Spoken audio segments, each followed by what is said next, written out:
بسم اللہ الرحمن الرحیم، شروع اللہ کے نام سے جو بڑا مہربان نہایت رحم والا ہے۔ دوستو، اسلامی تاریخ میں آپ نے بہت سے بتوں کے نام سنے ہوں گے جنہیں لوگ خدا مانتے تھے اور ان کی پوجا کیا کرتے تھے، لیکن وہ سارے بت انسان خود بناتے تھے۔ آج ہم ایسے بتوں کے بارے میں بتانے جا رہے ہیں جنہیں انسانوں نے نہیں تراشا، بلکہ وہ جیتے جاگتے حقیقی انسان تھے اور جن کے بارے میں سن کر آپ کے رونگٹے کھڑے ہو جائیں گے۔ پیارے دوستو، اب یہ سوال ذہن میں آتا ہے کہ آخر وہ کون لوگ تھے اور انہوں نے ایسا کیا جرم کیا تھا کہ اللہ نے انہیں اسی وقت پتھر کا بت بنا دیا؟ اور قبل اسلام لوگ حج کے دوران ان بتوں کو جوتے کیوں مارتے تھے؟ زمانے جاہلیت میں، یعنی ہمارے پیارے نبی حضرت محمد صلی اللہ علیہ وسلم کی پیدائش سے قبل، لوگ ان دونوں بتوں کو آخر کیوں پوجتے تھے؟ ان تمام تر سوالات کے جوابات ہم آج کی اس ویڈیو میں بتائیں گے۔ اسحاق بن یالا اور نائلہ بنت زید دراصل قبیلہ بنو جرحم کے مرد اور عورت تھے۔ دوستو، یہاں آپ کو بتاتے چلے کہ جب حضرت اسماعیل علیہ السلام اور ان کی والدہ بی بی ہاجرہ زمزم کے پانی کے قریب اپنی زندگی گزار رہے تھے، اس دور میں عرب کی زمین پر پینے والے پانی کا ملنا ایک ناممکن سی بات تھی۔ صحرا اور سوکھے پہاڑوں کی زمین پر پانی کی ایک بوند کا ملنا محال تھا۔ عرب کے لوگ میٹھے پانی کا چشمہ کنویں کی تلاش میں صحرا اور وادیوں میں مارے مارے پھر رہے تھے۔ اس وقت قبیلہ بنو جرحم پانی کی تلاش میں وہاں پہنچے۔ انہوں نے بی بی ہاجرہ سے اس چشمے کے پاس رہنے کی اجازت مانگی اور بی بی ہاجرہ نے ان کو رہنے کی اجازت دے دی۔ آگے چل کر بی بی ہاجرہ نے اسی قبیلے میں حضرت اسماعیل علیہ السلام کا نکاح کر دیا۔ دوستو، نائلہ ایک بہت ہی خوبصورت اور حسین لڑکی تھی جو اپنے قبیلے میں یمن کے کسی علاقے میں رہا کرتی تھی۔ یہ خوبصورت حسینہ قبیلہ بنو جرحم میں اپنے حسن کی نمائش کیا کرتی تھی۔ وہ نیم برہنہ لباس پہن کر گھر سے نکلتی اور قبیلے کے نوجوان اس کے پیچھے پیچھے چلتے تھے۔ ہر کوئی اس سے تعلقات کا خواہش مند رہتا تھا۔ انہی لوگوں میں قبیلے کے سردار کا بیٹا بھی شامل تھا جس کا نام اسحاق بن یالا تھا۔ اسحاق اور نائلہ آپس میں محبت کر بیٹھے اور یہ محبت بہت ہی جلد خباثت میں بدل گئی۔ انہوں نے آپس میں ناجائز تعلقات قائم کر لیے اور جب بھی موقع ملتا تو دونوں آپس میں زنا کرتے۔ اس طرح یہ سلسلہ یوں ہی چلتا رہا۔ جب ان کے گھر والوں کو اس کا علم ہوا تو وہ ان کے خلاف ہوئے، جس وجہ سے ان کے ملنے پر پابندی لگا دی گئی۔ ایک دفعہ کا واقعہ ہے کہ بنی جرحم کا قافلہ حج کرنے کے لیے مکہ کے لیے روانہ ہوا تو یہ دونوں بھی اس قافلے کے ساتھ حج کے لیے چل پڑے۔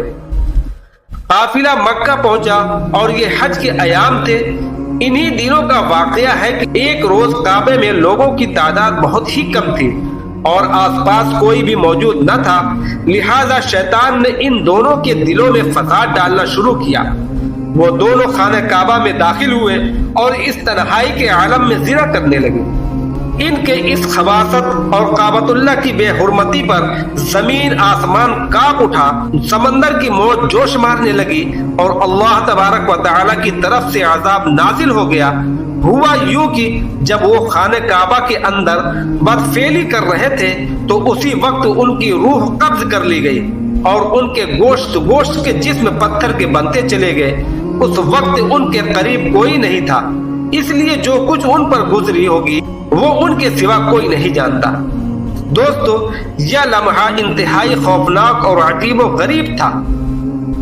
دو زندہ انسان عذاب الہی کے تحت اب پتھر کے بن چکے تھے۔ کچھ دیر بعد جب بنی جرحم کے لوگ کعبہ کے قریب آئے اور بیت اللہ کے دروازے کو کھولا تو دونوں بدبخت برہنہ حالت میں پتھر بنے کھڑے تھے۔ وہ یہ سمجھ گئے کہ یہ لوگ اللہ کے مقدس گھر میں کس جرم کا ارتکاب کر رہے تھے۔ لوگوں نے دونوں کے مجسموں کو اٹھایا اور باہر لا کر زمین میں گاڑ کر انہیں کھڑا کیا کہ یہ لوگوں کے لیے عبرت کا نشان بنا رہے۔ کچھ دن گزرنے کے بعد مکے کے لوگوں نے اسحاق کے بدن کو اٹھا کر کوہ صفا کے مقام پر رکھ دیا اور نائلہ کے بت کو اٹھا کر کوہ مروہ کے مقام پر رکھ دیا۔ صفا مروہ دراصل دو پہاڑیاں ہیں جو حرم میں کعبہ کے بالکل قریب ہیں۔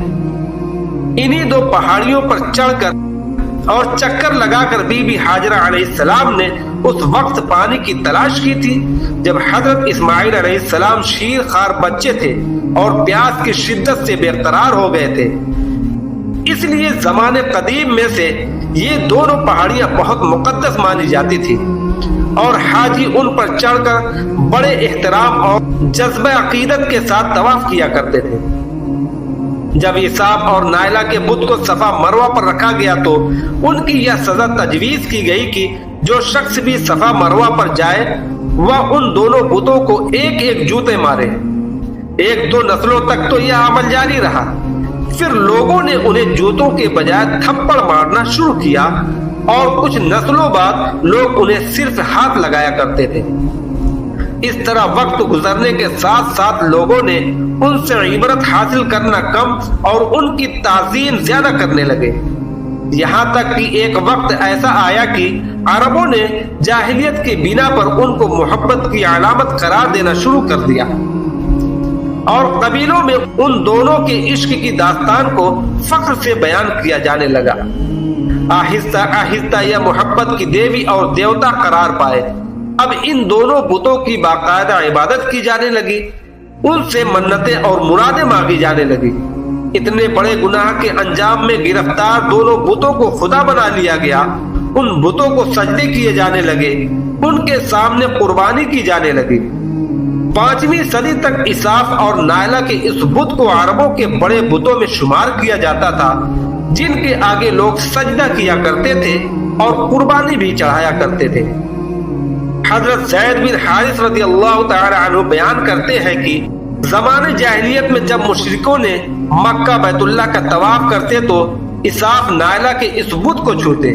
میں ایک دفعہ رسول اللہ صلی اللہ علیہ وسلم کے ساتھ بیت اللہ کا طواف کر رہا تھا، لہذا جب میں ان بتوں کے پاس سے گزرا تو ان کو چھوا۔ اس پر آپ صلی اللہ علیہ وسلم نے مجھ کو ان بتوں کو چھونے سے منع فرمایا۔ میں نے اپنے دل میں کہا کہ دیکھو تو صحیح کہ چھونے سے ہوتا کیا ہے، اسی لیے دوبارہ ان کو چھوا۔ آپ صلی اللہ علیہ وسلم نے دوبارہ ذرا سختی سے منع کرتے ہوئے فرمایا، کیا تم کو منع نہیں کیا تھا؟ حضرت زید فرماتے ہیں کہ اللہ کی قسم اس کے بعد کبھی کسی بت کو میں نے ہاتھ نہ لگایا، اور میں قسم کھا کر کہتا ہوں کہ نبی صلی اللہ علیہ وسلم نے کبھی بھی کسی بت کو نہیں چھوا تھا، یہاں تک کہ اللہ نے آپ کو نبوت عطا فرما دی اور آپ پر وحی نازل ہونے لگی۔ حضرت زید آگے فرماتے ہیں کہ ایک دن رشد و ہدایت کا ایک سورج طلوع ہوا جس سے پورا خطہ جگمگا اٹھا۔ حضور پاک صلی اللہ علیہ وسلم نبوت کے عہدے پر فائز ہوئے اور آپ صلی اللہ علیہ وسلم نے دعوت تبلیغ کا کام شروع کیا۔ جب 10 ہجری میں اللہ نے عرب میں دین اسلام کو غالب کیا اور محمد صلی اللہ علیہ وسلم نے مکہ فتح کیا تو آپ فتح کے بعد حرم شریف میں داخل ہوئے اور آپ نے اپنے بھائی حضرت علی کے ساتھ مل کر تمام چھوٹے بڑے بتوں کو توڑ ڈالا۔ آپ بت توڑتے جاتے اور فرماتے جاتے کہ حق آ گیا اور باطل مٹ گیا۔ بے شک باطل مٹ جانا ہی تھا، یہاں تک کہ خانہ کعبہ تمام بتوں سے پاک ہو گیا۔ خانہ کعبہ سے بتوں کو ہٹانے کے بعد آپ صفا مروہ پر تشریف لے گئے اور اسحاق اور نائلہ کے بتوں کو اپنے مقدس ہاتھوں سے توڑ ڈالا۔ ہم نے دیکھا کہ اسحاق نائلہ کے بت کو لوگوں نے بطور عبرت صفا مروہ پر رکھا تھا، لیکن شیطان نے انہیں ایسا گمراہ کیا کہ وہ ان کی پوجا کرنے لگے۔